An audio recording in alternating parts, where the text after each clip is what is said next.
Coucou tout le monde, c'est Marie de l'âme du féminin. Alors je suis désolée pour le retard, j'ai eu un petit contretemps et le temps que je m'organise et que je rassemble tout ce dont j'avais besoin. Voilà, donc il est midi 2 et je suis là en fait aujourd'hui pour répondre à toutes les questions à propos du challenge qui se déroule actuellement sur la communauté de l'âme du féminin. C'est un challenge créatif, 29 jours pour 29 fonds de page. Alors, coucou Audrey, j'espère que ça va. N'hésitez pas à me dire si tout fonctionne bien au niveau de la caméra, du son, etc. Et de me dire toutes les questions en commentaire qui vous viennent par rapport à ce challenge, que ce soit au niveau du matériel, de comment s'organiser, de qu'est-ce qu'il peut y avoir encore de tout ce qui va concerner du coup par rapport aux vidéos, au déroulement, le temps que ça vous prend, l'organisation, etc. Donc en attendant que tout le monde nous rejoigne, s'il y a d'autres personnes encore, je vais revenir sur le challenge créatif. 29 jours pour 29 fonds de page. 29 jours parce qu'au mois de février, il y a 29 jours. C'est pas plus compliqué. Pour 29 fonds de page, donc l'idée, c'est de créer tous les jours un fond de page d'art journal. Comme ça, par exemple. Enfin, là, j'en ai un sous la main. Donc, un fond de page, qu'est-ce que c'est? Un fond de page, c'est la première chose qu'on va faire dans son art journal, en fait, qui va donner de la couleur au fond de la page, qui va... enfin, ça peut être de la couleur, ça peut être de la structure, de la texture, enfin du relief. Alors ça, dans un art journal, si on est vraiment artiste avec des dessins très concrets, ça peut être juste le fond d'un paysage, et puis après, une fois qu'on a fini le fond du paysage, on va venir plus tard, dans un second temps, mettre la maison, les arbres, etc. Là, c'est un peu l'idée, en fait, dans l'art journal, c'est qu'on met un fond, et dans un deuxième temps, on viendra coller des embellissements, coller davantage de papier si on veut rajouter plus de texture, plus de volume. On va pouvoir dessiner aussi par-dessus. On va pouvoir faire après énormément de choses, écrire, s'exprimer encore beaucoup sur le fond de page, rajouter des couches supplémentaires. Alors, Audrey me dit qu'elle arrive à me voir, mais que l'image reste bloquée. C'est peut-être parce que le débit n'est pas bien. Moi, j'ai un bon retour à l'image. Donc, je te conseillerais de peut-être rafraîchir ta page. Et peut-être que là, l'image, elle va se débloquer. Essaye, tu me dis. Voilà, donc le fond de page, c'est vraiment la première couche qu'on va apporter à sa page. Et après, on va pouvoir la travailler encore beaucoup plus, passer plus de temps dessus, ou pas d'ailleurs. Des fois, un seul fond de page avec quelques mots écrits dessus ou une image collée, ça peut faire une page d'art journal. En fait, les possibilités sont très très grandes dans le monde de l'art journal. Donc je te dirais, en fait, le fond de page, c'est juste le début d'une page, quelque part. Par contre, il peut te prendre 5 minutes. En 5 minutes, tu peux avoir fait un fond de page. Bon, les vidéos que je fais là pour le challenge sont accélérées, donc elles ont une moyenne de 2-3 minutes. Mais en réel, moi, quand je les fais, ça dure 10-15 minutes. 10-15 minutes, je réalise un fond de page. Après, il y en a qui me prennent un peu plus de temps parce que il y a du temps de séchage, parce que c'est un petit peu plus minutieux. Donc là, ça peut monter jusqu'à 20 minutes. Et puis sur des projets beaucoup plus élaborés, avec des surcouches de surcouches de surcouches, on peut y passer vite 1 heure et demie dessus facilement. Là, l'idée du challenge, c'est en fait de se donner un rendez-vous avec soi-même et son art journal tous les jours. Et de se faire un petit rituel comme ça créatif tous les jours. Donc s'aménager en fait 5 minutes, enfin sur le coup 10 minutes, un quart d'heure, le temps de sortir le matériel. De s'aménager un petit temps pour soi et de se de trouver déjà le temps dans la journée. Alors, il y en a qui sont plutôt du matin. C'est pour ça que je partage les vidéos le matin assez tôt. Donc, si vous voulez les vidéos plus tôt, si vous êtes plutôt du genre à vous lever à 5 heures du matin, vous me le dites, je peux facilement programmer des vidéos beaucoup plus tôt le matin en publication. Moi, je suis plutôt du soir. Alors, j'avoue qu'elles sont programmées. Les vidéos, enfin, le partage de vidéos sur Facebook est programmé. Donc, si vous préférez, si ça vous arrange que ce soit à 5 heures du matin, je peux mettre les vidéos à 5 heures du matin. Ceux qui sont dans c'est quoi déjà la nouvelle tendance, c'est good morning, c'est ça, de se lever tôt le matin pour prendre du temps pour soi. Enfin, si vous êtes dans cette démarche-là, il n'y a pas de souci. Je peux vous partager le contenu beaucoup plus tôt. Et voilà, donc si ça peut être à midi pendant votre pause déjeuner, ça peut être le soir ou l'après-midi quand vous avez mis tout le monde dehors, tous les enfants dehors. De vous trouver en fait votre propre rythme. Je vois que Aude elle a du mal. J'espère qu'en rafraîchissant, parce que moi j'ai un bon retour. J'ai pas d'autres personnes qui passent par là, donc je peux pas te dire si ça vient de ma connexion. Mais moi, non. Je vois que tous mes indicateurs internet ils sont bons et en général j'ai une bonne connexion. Je suis désolée. Peut-être que si tu regardes le replay, ça arrêtera de se bloquer ou de recharger la page ou dans un autre navigateur. Sinon, bon courage. Voilà. Donc l'idée, c'est de se donner du rendez-vous, un rendez-vous avec soi-même et son carnet créatif, son art journal ou ses pages. Si t'as pas encore de carnet, c'est pas grave. Je pense que la semaine prochaine, je continuerai à faire un live pour répondre à vos questions et peut-être du coup faire un focus sur les filles qui travaillent sur des feuilles détachées, voir comment elles peuvent les regrouper pour en faire un art journal avec une reliure une reliure personnalisée. Voilà, donc déjà de prendre du temps pour soi et de prendre du plaisir.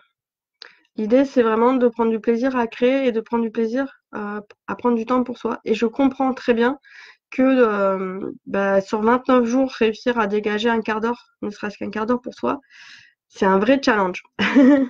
C'est un vrai challenge et que des fois, on n'y arrive pas toujours parce que c'est la vie et que des fois, on a des journées compliquées, des imprévus, des fois, on est enrhumé, on peut pas où on est trop fatigué. Et c'est vrai que si on se contraint à faire quelque chose alors qu'on est fatigué, c'est plus prendre plaisir. Donc je pense qu'il faut garder la notion de plaisir avec soi. Et c'est ce que j'ai un peu dit au départ du lancement du challenge. L'idée, c'est de créer régulièrement, même si c'est pas forcément tous les jours, et que les vidéos, c'est pas grave, vous pouvez les rattraper à la fin. Elles seront encore disponibles sur le groupe Facebook. Donc vous pourrez rattraper le retard si vous avez du retard à la fin, au mois de mars, c'est pas un souci. Et de pas vous frustrer par rapport à ça, c'est pas grave. Peut-être que sur un week-end où vous aurez un peu plus de temps ou une plage de temps plus longue, vous regarderez 2 vidéos et vous ferez deux tutoriels d'un coup. C'est pas un souci et voilà, il faut pas se frustrer par rapport à ça. C'est pas grave, c'est ok à partir du moment où vous savez pourquoi vous n'avez pas pu vous réserver votre petit temps dans la journée, c'est pas grave. L'idée, c'est vraiment de vous faire plaisir, de découvrir des choses et puis de ressortir votre matériel. J'ai vu qu'il y avait pas mal de gens qui me disaient aussi qu'elles ressortaient leur vieux matériel de scrap, que ça fait longtemps qu'elles n'avaient pas, pas manipulé parce qu'en fait, elles pensaient avoir fait le tour de la question. Et ben non, finalement, on revient vite à de l'ancien matériel en se l'appropriant différemment. Voilà. Ça, c'était pour le challenge de fond de page. Donc j'ai parlé du problème de temps, du challenge, il n'y a pas de souci. Je vais en venir à vos questions. Ah, coucou, ça y est, je suis là. Bon, ça a l'air de marcher, Audrey. Bravo. Je vais pouvoir passer aux questions-réponses. Donc, je vais reprendre les questions que j'ai déjà vues dans le groupe et auxquelles soit j'ai déjà répondu, soit d'autres personnes ont répondu pour moi. Donc, c'est génial. L'idée, c'est bien là, c'est de s'entraider au niveau des petites astuces créatives. En parlant d'astuces créatives, Je continue tous les jeudis à mettre une nouvelle astuce créative en ligne. C'est une nouvelle vidéo. Chaque jeudi, je mets une vidéo en ligne. Donc là, j'ai un peu zappé hier, donc je l'ai mis hier soir en ligne. Et donc hier soir, j'ai partagé une vidéo sur comment rajouter de la dimension à un motif avec des effets d'ombrage en fait. Donc il y a plusieurs façons de faire des ombrages. Moi, c'est vraiment quelque chose que je veux véhiculer, c'est que il y a plusieurs façons d'arriver à un résultat. Alors parfois c'est pas exactement, enfin de toute façon ça peut jamais être identique. Mais faut se mettre en tête que c'est jamais identique. Même moi, si je prenais le même matériel, que je refaisais exactement les mêmes gestes sur un fond de page, j'aurais jamais exactement le même fond de page. La goutte d'eau, elle va pas tomber au même endroit, elle va pas tomber de la même façon, elle n'aura pas la même taille. Donc, pour peu que le papier soit un petit peu différent de la fois d'avant, ça donnera pas le même résultat. Donc voilà, au niveau du résultat, par rapport au challenge, n'attendez pas le même résultat que moi sur vos pages ou que sur la page de quelqu'un d'autre. Vous n'aurez jamais le même résultat. Même si vous faites vous 2 fois la même chose, vous n'aurez pas le même résultat. Donc là aussi, faut prendre plaisir, faut pas se frustrer par rapport à ça. On n'aura jamais le même résultat. C'est quelque chose qu'il faut réussir à comprendre.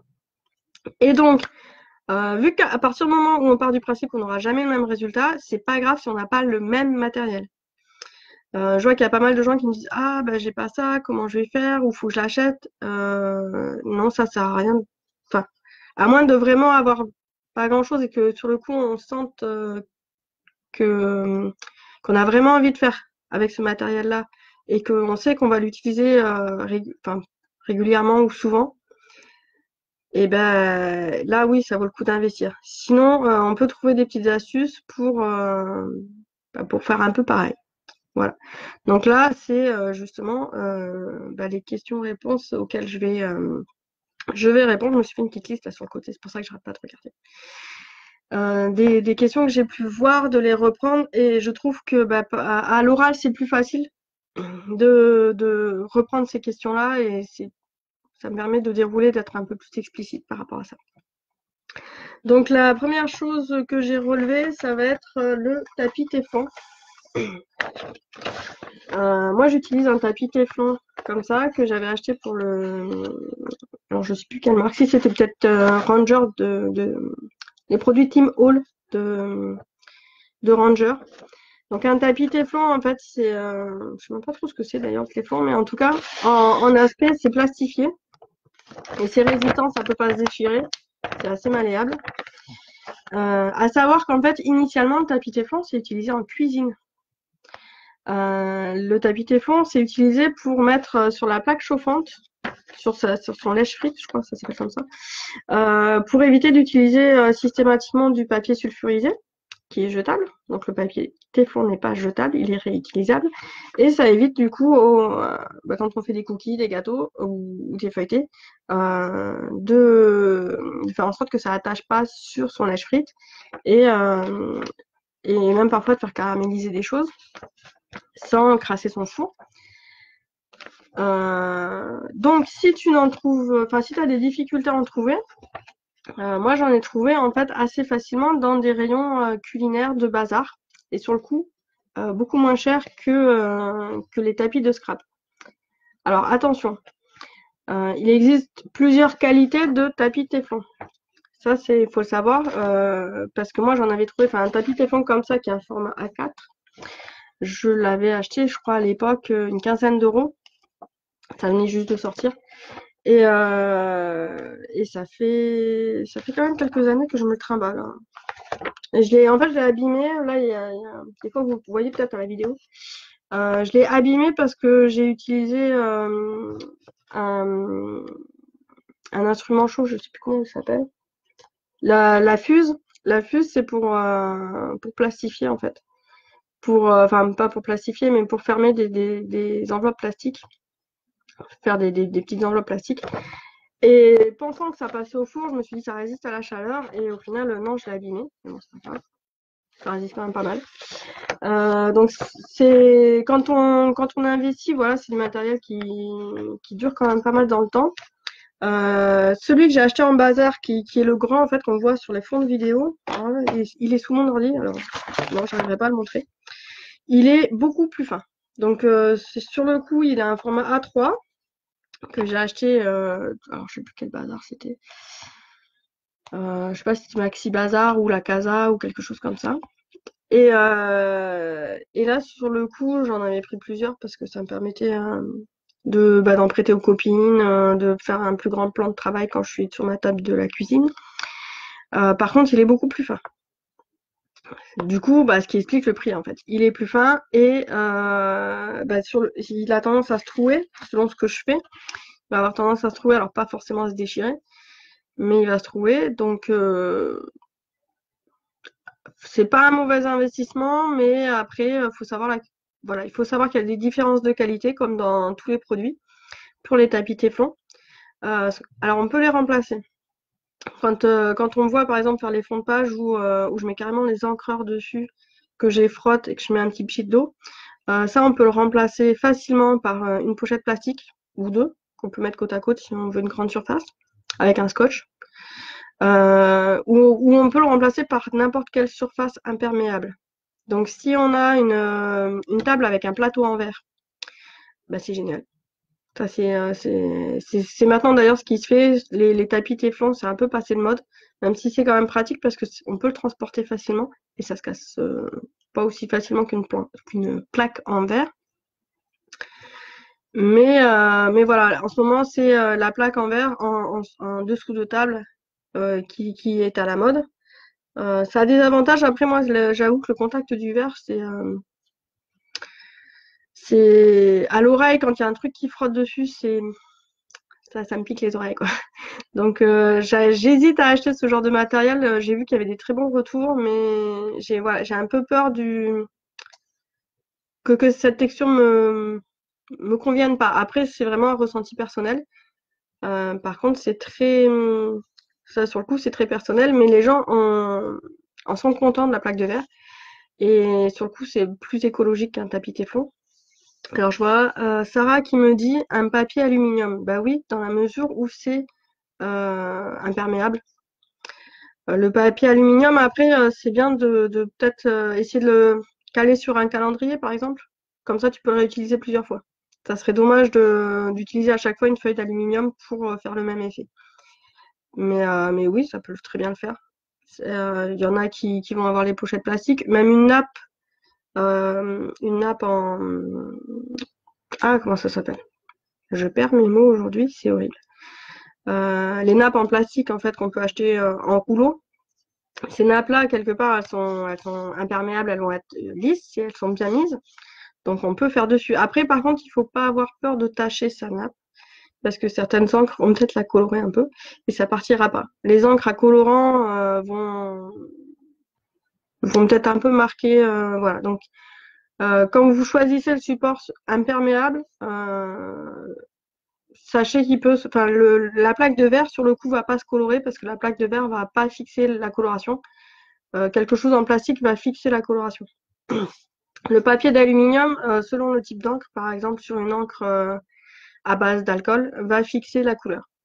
Voilà. Donc c'est des choses à savoir. C'est pas bien grave, mais par contre, c'est vrai que si on part sur la nappe de sa cuisine, il faudra penser qu'il faut une nappe spéciale. Enfin, une vieille nappe, à la limite, spéciale pour ça, parce que elle va prendre la couleur. Voilà pour le tapis téflon. Pardon. J'espère que j'ai fait un peu le tour de la question. Faut pas hésiter, voilà. Alors, voilà, oui, chez Centre Accord, on est d'accord que c'est à peu près 2 € le tapis téflon. Par contre, ils sont plus fins. Donc, ils vont pouvoir faire la même chose, hein. Ça, il n'y a pas de souci. Mais ils vont peut-être se conserver un peu moins longtemps. Voilà, c'est à savoir. Mais ça dépanne bien. C'est pas mal. Le heat gun. Hop, le heat gun ou pistolet chauffant. Alors, il existe plusieurs modèles de heat gun. Voilà. Enfin, même là, c'est une marque française pourtant. Mais ils mettent bien en nom heat gun. Donc c'est un pistolet chauffant, donc l'idée c'est que ça va chauffer très très fort mais sur une petite surface. C'est pour ça qu'on voit tout le temps faire comme ça. Il y en a même qui se règlent avec des vitesses différentes, enfin des chaleurs différentes plutôt. Alors qu'est-ce qui se passe quand on n'a pas de pistolet chauffant? Moi je l'utilise beaucoup dans mes vidéos pour sécher en fait. pour sécher, pour gagner du temps, parce que si je vais attendre à chaque fois 10 minutes, un quart d'heure que mon encre soit bien sèche pour la suite, je dormirai pas beaucoup. Je dormirai pas beaucoup, donc pour pouvoir là enchaîner les vidéos, j'ai tendance à utiliser beaucoup plus le heatgun que d'habitude. Alors ce qui m'arrive moi quand je tourne pas de vidéo sur le coup et que je cherche pas à être beaucoup plus rapide, c'est que une page d'art journal ou de scrap, je la fais pas forcément sur une seule journée. Je peux faire plusieurs retouches sur ma page, mais sur 2-3 jours consécutifs en fait. Ça me permet par exemple, moi je suis plutôt du soir pour créer, donc je vais m'asseoir le soir et je vais faire ma page, enfin je vais commencer un fond de page par exemple, et je vais mettre l'art journal, le carnet à côté. Je vais laisser jusqu'au lendemain, il va avoir séché pendant la nuit et je vais pouvoir continuer à travailler sur cette page-là la journée suivante ou la demi-journée suivante. Ce qui était fantastique en période de canicule, c'est quand il faisait 40 degrés, c'est que je mettais mon art journal dehors, en 5 minutes, c'était sec. Dehors en plein soleil, mais bon, c'est tous les jours, à moins d'aller aux Émirats Arabes Unis, 40 degrés tous les jours, c'est quand même dur à supporter. Ça sèche super bien. Pour sécher, j'ai vu quelqu'un qui me proposait un sèche-cheveux. Donc pour sécher, pourquoi pas. Ça sera plus long qu'un heatgun. Parce que le heatgun, on peut pas sécher les cheveux avec, sinon on se brûle le cuir chevelu. D'ailleurs, quand on le laisse trop longtemps à un endroit sur la feuille, ça va marquer la feuille. Ça peut même je pense que si on le laisse vraiment très longtemps, ça peut prendre feu. Si on laisse très très longtemps au même endroit, c'est vraiment très très chaud. Alors qu'un sèche-cheveux, ça sera moins chaud. À moins d'avoir quand même quelque chose d'assez puissant, mais même comme ça restera moins chaud qu'un heatgun. Parce qu'un heatgun, on peut vraiment se brûler avec. En remplaçant du heatgun, alors le heatgun, c'est pas un indispensable.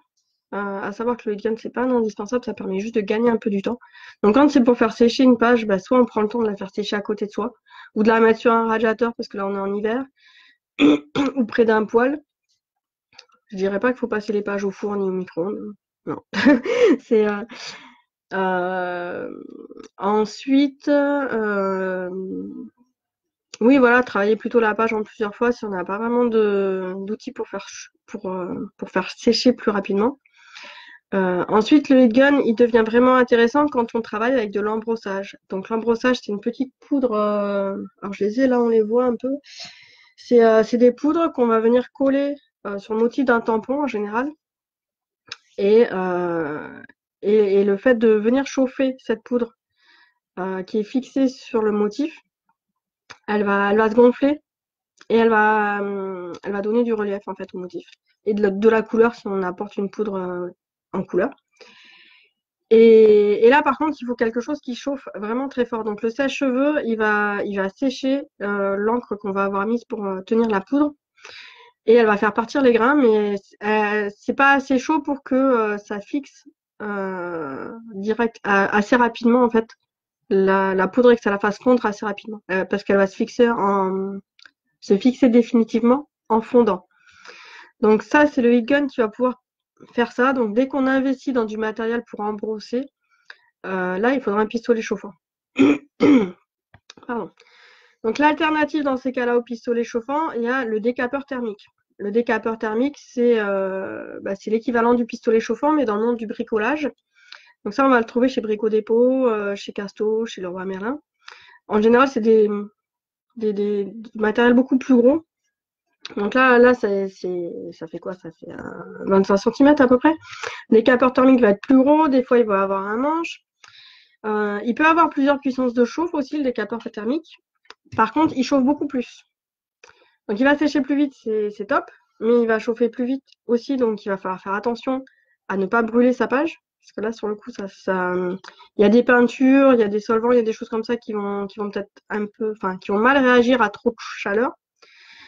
Mais j'ai déjà vu des personnes l'utiliser, donc pourquoi pas. Je pense qu'après, il faut prendre ses marques avec ce matériel-là. Je pense que... Alors, je ne suis pas allée voir, mais je crois que ça ne coûte pas énormément plus cher, en fait, le décapeur thermique par rapport à un heatgun. Peut-être 10 € de plus, mais un heatgun comme j'ai moi, il faut compter entre 15 et 20 €. Donc le décapeur thermique, ou moi ce que je faisais quand j'ai commencé l'embrossage, parce que j'ai commencé l'embrossage avant les années 2000, en 1996, 18, quelque chose comme ça.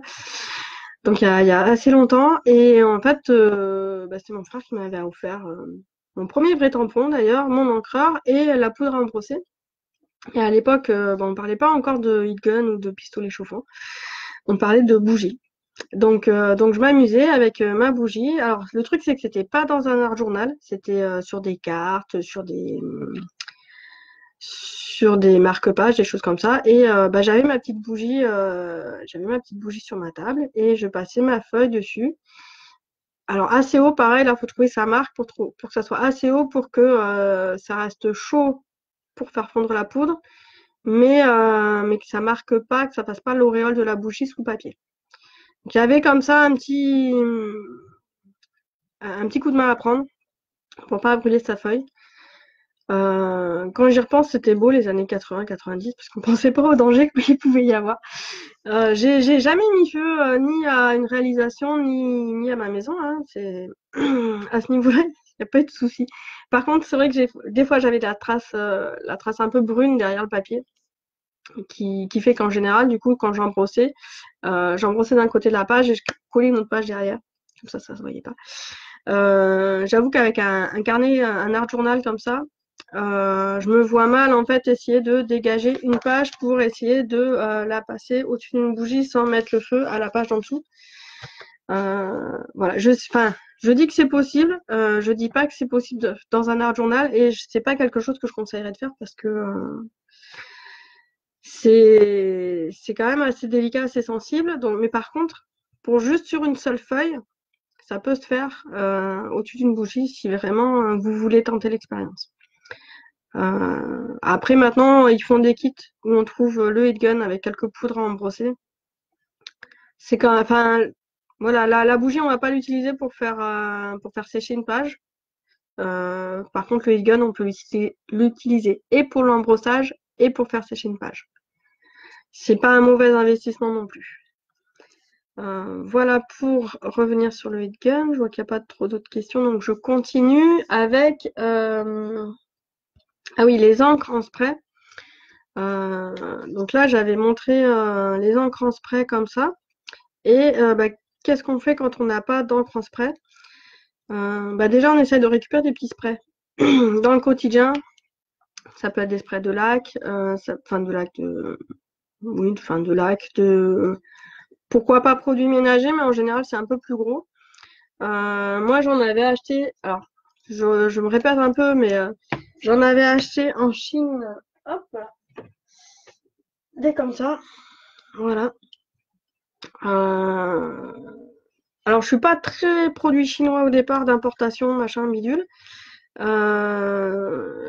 Mais faut avouer que même ces emballages-là, il faut pas rêver, ils sont créés en Chine. Hein. Ils sont faits en Chine et après les produits sont peut-être l'encre est peut-être mise dedans en France mais l'emballage il est chinois.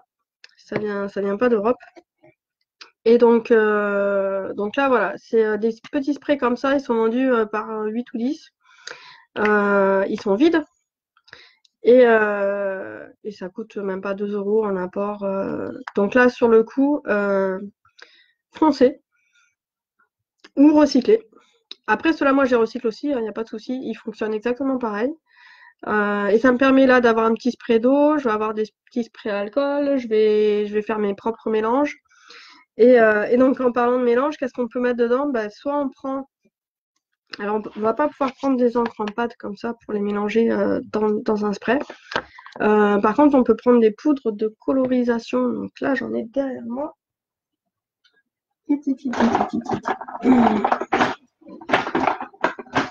Voilà, on peut prendre des petites poudres comme ça qui vont pouvoir se diluer dans l'eau. Je reviendrai sur les poudres de colorisation. Je propose une formation aussi hein, pour apprendre à les utiliser. Il y a les poudres comme ça iridescentes. Alors si, je sais pas si ça se voit bien la caméra.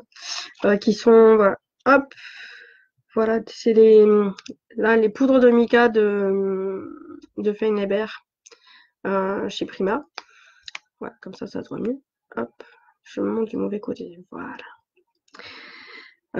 Donc on peut mettre ce genre de choses. On peut mettre de la peinture acrylique à l'intérieur en dilution. Alors ça fera un effet un peu poudré, un peu opaque, mais très légèrement opaque. Après, ça dépend de la dilution d'eau qu'on met à l'intérieur. Petit conseil, quand on dilue quelque chose dedans, les pulvées, c'est bien d'utiliser de l'eau déminéralisée. Ça évite d'avoir un dépôt calcaire à l'intérieur de son tube. Parce que moi, par exemple, chez moi, j'ai une eau très très très calcaire. Enfin, rien que l'eau en s'évaporant d'elle-même, j'aurais tous mes pulvées qui seraient bouchés, donc j'utilise de l'eau déminée. Voilà. Ça évite les dépôts calcaires, ça évite aussi, alors c'est pas de l'eau stérile non plus, mais ça évite qu'il y ait certaines choses qui se développent à l'intérieur si je laisse trop longtemps. Qu'est-ce qu'il y a d'autre? Oui, après on peut prendre des encres un peu plus liquides aussi qu'on a. Là, j'ai des encres écolines par exemple, qu'on peut mettre également dans un pulvé. On peut prendre de l'encre de Chine, on peut prendre. Après, il y a des colorants naturels, donc on peut se faire nous-mêmes nos propres colorants avec un sachet de thé, du brou de noix, de la betterave, des choses comme ça. Alors à savoir que les colorants naturels, ils vont parfois avoir tendance à avoir la couleur qui change avec le temps. Je dis pas que c'est bien, je dis pas que c'est mal, mais c'est à savoir que par exemple la betterave va s'oxyder avec le temps. Le thé aussi peut changer, la couleur peut changer. Donc c'est des choses qui vont peut-être changer avec le temps et c'est des colorants qu'on va pas garder longtemps en bouteille. J'avais lu un article une fois, il faut compter 15 jours. Parce qu'après, après, voilà, ça reste alimentaire, donc on peut se retrouver avec des choses un peu moisies. Ça serait dommage, à moins de l'autoclaver, enfin de le stériliser, etc. Mais voilà. Mais on peut, en fait, tout ce qu'on peut dissoudre dans l'eau, on peut le mettre dans un pulvé et pchiter avec. Je pense qu'après, faut rester assez ouverte et puis voilà, tester. Simplement tester. Et ne pas se focaliser sur le fait de ne pas avoir de pulvé. Alors pour faire des pchits, alors je connais plein de façons de faire des gouttes, hein, c'est pas un souci. Mais pour vraiment avoir le pchit du pulvé, ça se remplace pas trop non plus, quoi. Après on peut faire des projections de gouttes, on peut faire mais on n'aura pas vraiment le pchit du pulvé. Pour finir avec les pulvés, on voit souvent mon petit pulvé avec de l'eau. Donc ça, c'est un pulvé que j'ai acheté je sais plus si c'est en jardinerie ou en bazar aussi. En général, on en trouve pour 1 euro, maxi 2 euros. Là, l'avantage, c'est que celui-là, il est très très robuste, beaucoup plus robuste que les petits pchits comme ça. Par contre, c'est vrai que quand on veut faire de la couleur, c'est quand même gros à stocker. Donc moi, ce format-là, je l'utilise que pour mettre de l'eau. Après, je trouve que ça serait un peu trop gros à stocker, à moins que je me mette à utiliser intensément une couleur très très régulièrement. Mais voilà, enfin, il y a des pulvés comme ça qu'on peut trouver et ça, ils sont robustes et pour l'eau, c'est l'idéal. Voilà. Ensuite, seconde question qui avait été posée. Seconde, non. On est déjà à la 3 ou 4e. La question suivante, c'était par rapport aux encres en pad, la différence entre les Distress Oxide et les Distress Ink.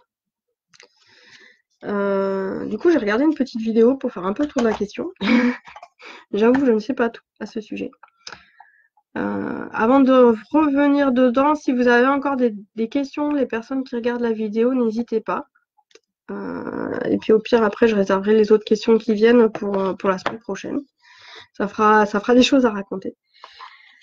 Donc la Distress Oxide et la Distress Ink. Pour la petite histoire.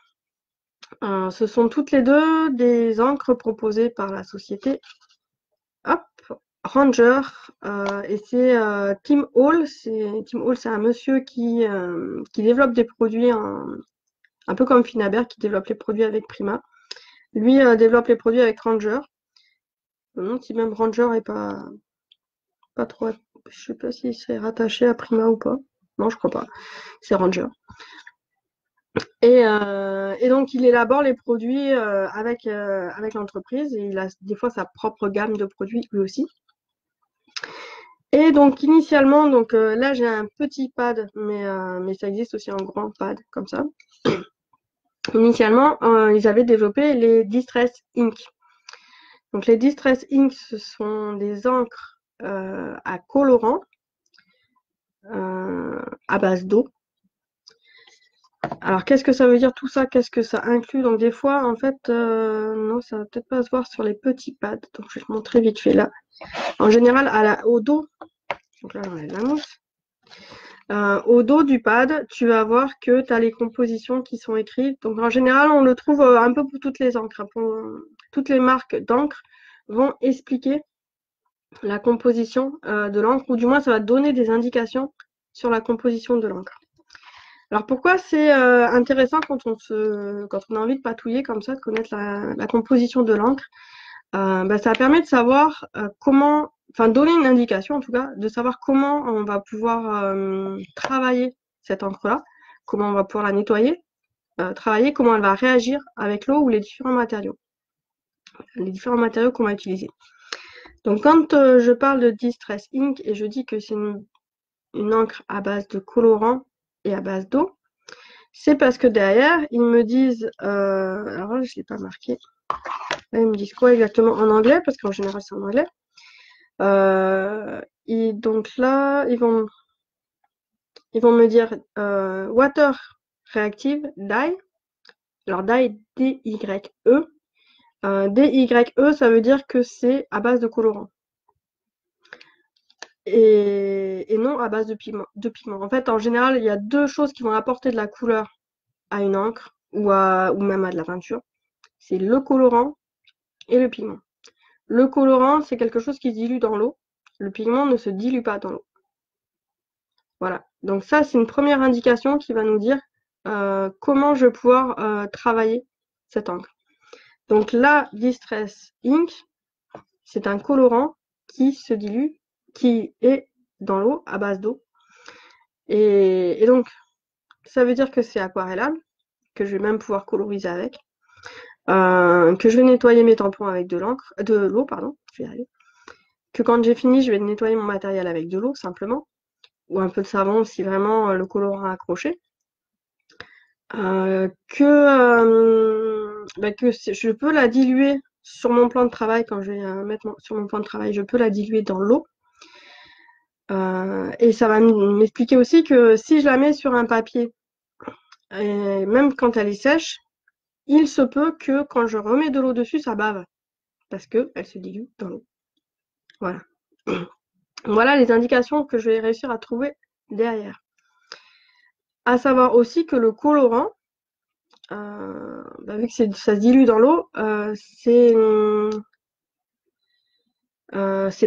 pas opaque. Alors quand on l'applique sur une feuille comme là, hop, ça, je vais l'appliquer, hop, tac. Je vais avoir la couleur qui va apparaître. Par contre, j'ai pas forcément l'opacité. Si je faisais la même chose sur une feuille transparente, je pourrais voir à travers l'encre. Voilà ce que ça veut dire aussi le colorant. C'est que sur une feuille transparente, j'aurai la couleur qui sera mise, mais je vais pouvoir voir à travers. Donc au départ, Distress Ink de la marque Ranger avait développé toute une gamme de couleurs autour de ça. Il existe d'autres marques qui font exactement les mêmes types d'encre. Par exemple, les Memento de chez Tsukineko. Ça va peut-être pas te parler, mais c'est les petits... j'ai pas tout là. Les encreurs qui ressemblent à des petites gouttes en fait. Voilà. Que je me trompe pas, voilà. Les Memento de chez Tsukineko, c'est exactement les mêmes bases, c'est-à-dire que ça va être à base d'eau et à base de colorant. Donc on va pouvoir les travailler de la même façon. On va pouvoir les nettoyer avec de l'eau, etc. Donc la différence avec la Distress Oxide, c'est que la Distress Oxide, ils ont essayé de garder la même gamme de couleurs. Pourtant, il y a quand même quelques petites différences. Faut pas rêver. Hop, voilà. Donc là, j'ai les deux encres qui ont le même nom chez la marque Ranger. Le petit nom, c'est Peacock Feathers. Peacock Feathers, qui est écrit là et qui est écrit là en bas aussi. C'est le même nom, c'est à peu près la même couleur. Alors ça va super pas bien rendre à la caméra. Et donc là, c'est la Distress Oxide et là, c'est la Distress Ink.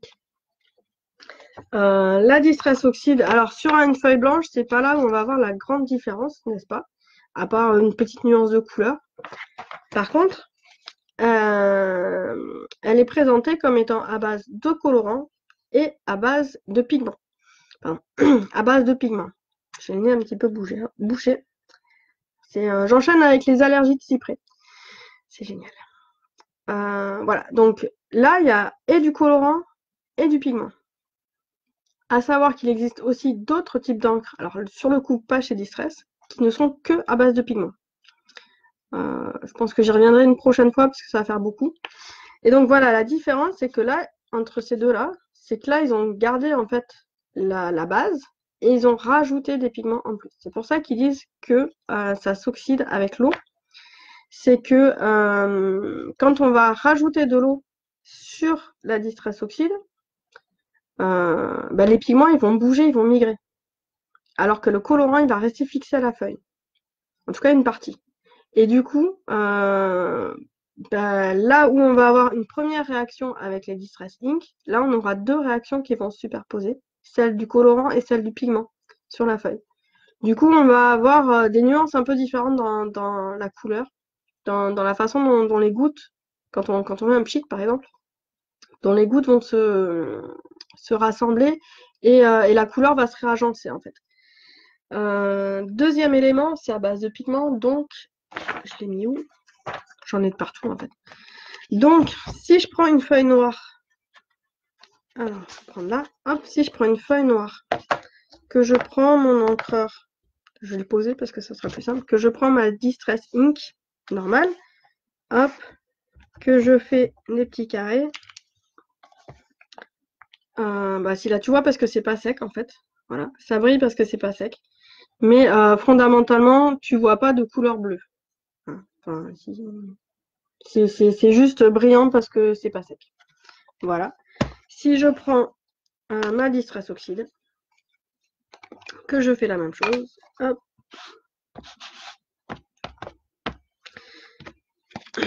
Ah, ben voilà, c'est tombé. Hop. Donc ça, c'est la Distress Oxide. Là, tu vois que la Distress Oxide, il y a le pigment qui est visible, qui va pas être absorbé comme le colorant de la Distress Ink. Donc ça, c'est le gros intérêt de la Distress Oxide par rapport à la Distress Ink. C'est le pigment qui va apporter le côté crayeux dans le commentaire que j'avais fait, que j'avais répondu. Ça apporte le côté crayeux. En fait, c'est le pigment qui va apporter ça et qui va être super sympa sur des pages qui seront sur le coup déjà foncées. Ça peut être aussi sympa quand on colorise parce qu'on a ce côté un peu crayeux. Et puis quand on apporte l'eau, ça va se réagencer un peu différemment aussi. Voilà, donc c'est une nuance en fait dans les gammes d'encre qui existent. Si on veut se rapprocher de la Distress Oxide, qui existait bien avant d'ailleurs la Distress Oxide, ce sont les Versamagic.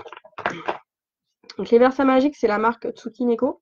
En fait, je dis les équivalents. Les Versamagic, voilà, c'est la marque Tsukineko qui fait les Memento. Voilà. Et donc on peut dire qu'en fait les Memento en bas, ça va être la même chose que les Distress Ink. Et là, j'ai pas assez de doigts. Et les Versamagic du haut, on peut les apparenter à la Distress Oxide. Voilà.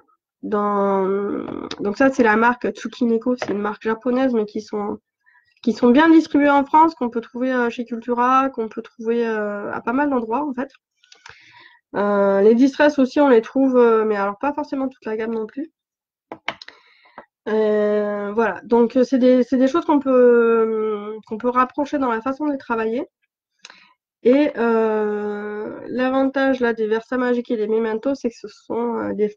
Alors, il existe en grand format, à savoir, en grand format, et la gamme de couleurs est beaucoup plus étendue que la gamme de Distress Oxydé. Alors, ce qui est bien, c'est que pourquoi j'ai un peu les deux, c'est parce qu'en fait, ils n'ont pas du tout les mêmes styles de couleurs. Ils n'ont pas les mêmes styles de couleurs. Ils ont. Ouais, en fait, c'est plus au niveau des correspondances de couleurs. Ranger, par exemple, a beaucoup travaillé sur la concordance des couleurs entre elles. Donc, il propose moins de couleurs, mais en général, quand on les travaille ensemble, on ne fait pas de faute de goût au niveau de l'assemblage des couleurs. Elles sont assez bien assorties et elles ont été réfléchies pour bien se mélanger entre elles. Au niveau des Memento et Tsukiniko, la gamme de couleurs est très très très étendue. Donc là, on peut effectivement, quand on n'a pas trop de notions sur quelle couleur mettre avec quelle autre, on peut facilement être un peu déçu de se dire j'ai peut-être pas choisi la bonne nuance de couleur qui allait avec l'autre. Et mais bon, ça, enfin quelque part ça peut se travailler. C'est pas trop grave. Ça dépend des couleurs qui nous attirent en fait, de la palette de couleurs avec laquelle tu aimes bien travailler. Mais ça, c'est propre à chacun. Moi, j'aime bien avoir un peu des deux. Mais j'ai pas toute la gamme de couleurs de chaque match, enfin chaque marque non plus. Enfin, et j'en verrai pas l'intérêt parce que je ne travaillerai pas toutes d'ailleurs. Voilà. Si ça vous intéresse, si vous avez d'autres questions sur les encres, parce qu'en fait, je me lance dans le sujet des encres, mais j'adore parler des encres. Donc ça peut durer très très très longtemps si je me lance dans le sujet des encres, parce que là c'est qu'un tout petit aperçu. Sur le coup, une vraie focale entre les deux types de distress, oxyde et ink. Mais je peux faire je peux proposer quelque chose de beaucoup plus large au niveau des encres. Mais dans ce cas-là, ça sera vraiment un workshop, un atelier vraiment spécifique. Si ça vous intéresse comme type d'atelier, dites-le moi parce que c'est super intéressant et que vous pouvez apprendre plein de choses sur justement après derrière comment travailler vos encres. De bien les connaître, ça va vous permettre de ressortir peut-être des vieilles encres que vous n'utilisez plus parce que vous penserez avoir fait le tour de ces encres-là. Et je peux vraiment dire que moi, celle-là, je suis bien loin d'avoir fait le tour de ces encres-là. Je sais de quoi elles sont capables déjà au départ, le potentiel qu'elles ont. Mais je m'en suis. Enfin voilà, ça fait des années que j'en utilise et je continue à les utiliser, quoi. J'ai vraiment pas fait le tour, je ne m'en lasse pas. Parce qu'il y a beaucoup, beaucoup de possibilités avec ce genre d'encre. Donc là, sur le coup, oui, voilà, ça fait partie du matériel où ça vaut le coup d'investir dans des bonnes encres. Je dirais que les encres qu'on peut trouver, les petits encreurs qu'on peut trouver à vraiment pas cher chez Action ou autre, ça dépanne. C'est sympa quand on veut essayer. Voilà, c'est pas cher parce que ça dépanne quand on veut essayer. Par contre, pareil, là, un peu comme le tapis Téflon, hein, quand c'est pas cher, ça va durer moins longtemps, ça va sécher plus vite. La couleur, elle va pas forcément être aussi résistante avec le temps. Donc c'est bien pour commencer, pour essayer. Après, ce genre de matériel, c'est le top. Enfin, même la marque Tokineko, c'est le top aussi. Il y a d'autres marques françaises, il y a Aladdin, il y a d'autres marques comme ça qui sont très bien aussi. Enfin, là, sur le coup, je les travaille moins parce que j'ai déjà mon petit stock d'encre, mais qui sont top aussi et qui offrent beaucoup, beaucoup de possibilités. Voilà pour les encres. Après, il ne faut pas se faire la focale. C'est pas parce que j'utilise un type d'encre qu'il faut acheter exactement la même. C'est pas parce qu'elle n'a pas exactement la même propriété que tu ne peux pas créer un fond de page quand même avec. Dans les vidéos, là, j'utilise certains produits avec certaines techniques. Ça ne veut pas dire que c'est pas interchangeable. Au contraire. J'ai envie de montrer plein de choses sur ces 29 jours. En fait, j'essaie de ne pas être répétitive. Donc, j'essaie de montrer plein de choses avec de façon différente. C'est pour pas être répétitif, pour proposer un maximum d'inspiration. Après, je comprends que tout le monde ne puisse pas avoir exactement le même matériel que moi ou tout le matériel disponible. Enfin, même moi, j'ai pas tout le matériel disponible qui existe. Je pense qu'il me faudrait plus qu'une pièce d'ailleurs pour ça. Et donc, pas se focaliser sur ça. Là, l'idée du challenge, c'est vraiment de créer une fois par jour. Voilà, donner rendez-vous une fois par jour quand on le peut. Quand exceptionnellement on peut pas, bah, c'est pas grave. Et de pas se focaliser sur le matériel. On peut toujours trouver une alternative. Une alternative ou faire un peu différemment. L'idée, c'est pas vraiment de faire exactement comme moi. Voilà pour les encres. Pour ce qui va venir, parce qu'on m'avait posé aussi la question de j'aimerais préparer un peu mon matériel à l'avance. Et je comprends bien que des fois, ben, on se dise j'avais ça au fond du placard, mais là, j'ai pas le temps de chercher. Dans les prochaines vidéos, alors je les ai pas toutes tournées, donc il peut encore y avoir des surprises, même pour moi.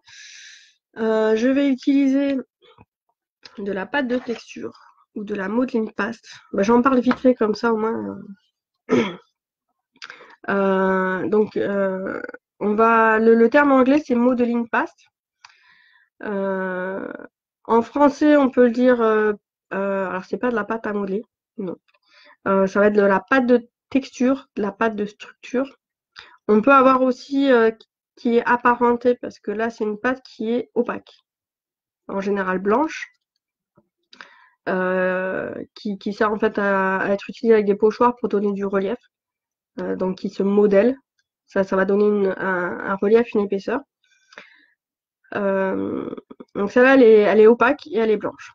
On peut la contre après.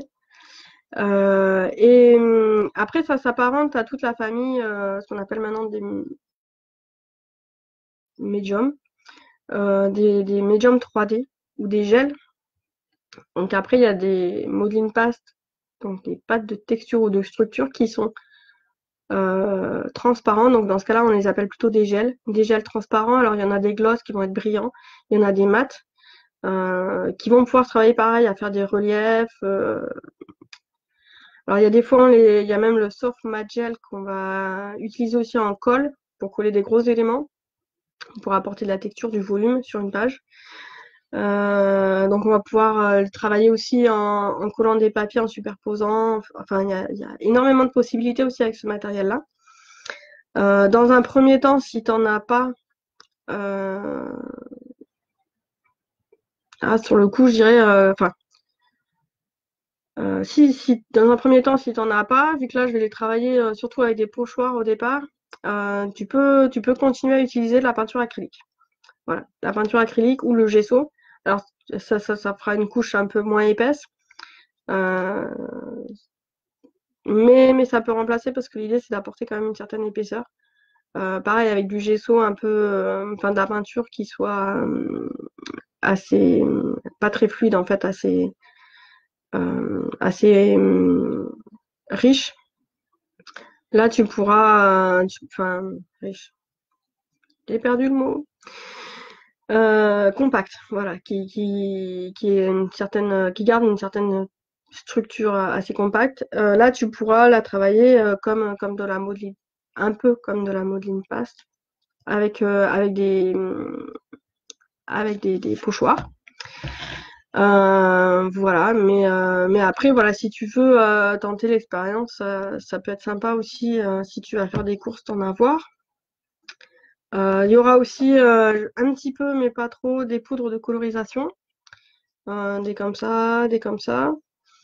Je pense que je vais continuer un peu des produits avec l'aquarelle. Je vais revenir sur les sprays. Il y aura du collage, je pense, donc se mettre de côté des magazines ou un vieux livre en fait. Si tu as un vieux livre que tu sais que même la bibliothèque t'en voudra pas. Moi en fait c'est ça qui m'a déculpabilisée à utiliser des livres dans les créations, c'est que même la bibliothèque m'a dit non mais on va les mettre à la poubelle. Donc là j'ai dit bah quitte à les mettre à la poubelle, autant que je les déchire et que je les utilise. Voilà. Ou enfin vraiment si la bibliothèque n'en veut pas, j'essaye de les mettre dans les relais où on peut donner les livres, mais enfin même comme ça à la fin se garder un livre pour soi pour déchirer, c'est quand on voit tout ce qu'ils mettent à la poubelle de nos jours. Il n'y a pas à culpabiliser. Qu'est-ce qu'on peut. Enfin, il va encore y avoir des des surprises, je pense. Ouais, des petits bouts de un peu tout et n'importe quoi. Voilà, conserver les pochoirs, les encres, les choses comme ça, c'est des bases. Ça va venir petit à petit. Là, j'ai plus trop le programme. C'est de l'autre côté. Je le montre pas, mais qu'est-ce que j'ai prévu? Ouais, des poudres. Il y a du bruchot aussi. Les poudres de colorisation peuvent être interverties par du bruchot. Pas un souci. Du papier de soie ou du papier fin, je vais utiliser aussi. Et puis peut-être oui d'autres types d'encre. Donc j'y reviendrai sur les types d'encre parce que là ça va faire long sinon. Il y aura d'autres types d'encre, je pense par exemple aux encres à base d'alcool comme les Stazone. Voilà, je me suis marqué que c'était à faire, mais je sais pas encore comment je vais les travailler. J'ai encore quelques jours pour ça. Voilà, j'espère que j'ai fait le tour de vos questions du moment. S'il y en a d'autres, n'hésitez pas à les poser sur le groupe. Je regarde là la fin. Alors, quel type d'encre est la plus adaptée pour un fond noir ou très foncé? Pour revenir sur les types d'encre, sur un fond noir et très foncé, je dirais les Distress Oxide ou les Versamagic qui vont être super. Après, ce qui est rigolo avec les fonds noirs, mais ce qu'on pense pas forcément dès le départ, c'est qu'un fond noir, les contrastes sont inversés. Donc, quand on a une feuille blanche et qu'on veut faire ressortir quelque chose, on va mettre quelque chose de très coloré, très, très riche en couleurs. Le fond noir, quand on veut mettre quelque chose en lumière, on va mettre quelque chose de, alors je dirais pas très coloré, mais très clair. Alors c'est bien parce que c'est la vidéo, mais je vais utiliser un petit peu le. Alors je crois que c'est le jour 12. C'est que là, voilà, j'ai travaillé sur le fond noir. Clairement, ce qui ressort, c'est pas mon mauve très foncé, c'est le blanc et le couleur chair. Donc pour travailler sur fond noir, il faut quelque chose qui soit opaque. Donc ça peut être une peinture acrylique très opaque.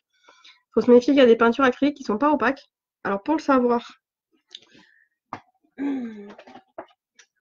si sa peinture acrylique est opaque, non, c'est pas le meilleur tube celui-là. Voilà, celui-là il marchera mieux. Et il faut lire ce qu'il y a écrit dessus. C'est comme les encres sur le coup. C'est marqué dessus. Donc voilà, savoir si sa peinture acrylique est opaque. Celle-là, je sais qu'elle est opaque, elle est à haute viscosité. Voilà. C'est la viscosité qui fait que il y a des peintures qui sont fluides et qui vont presque faire qui vont faire le fil de peinture ça va couler. On va même pouvoir, il y a des peintures qui sont mises dans des sprays qui sont tellement fluides qu'on peut les mettre en spray sans les diluer. Là, elle est visqueuse, donc je vais pouvoir la travailler un peu sur le relief.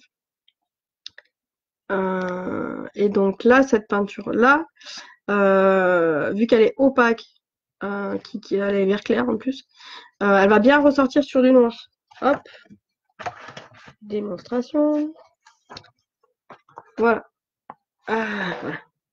Par contre, si je prends une couleur foncée sur du noir,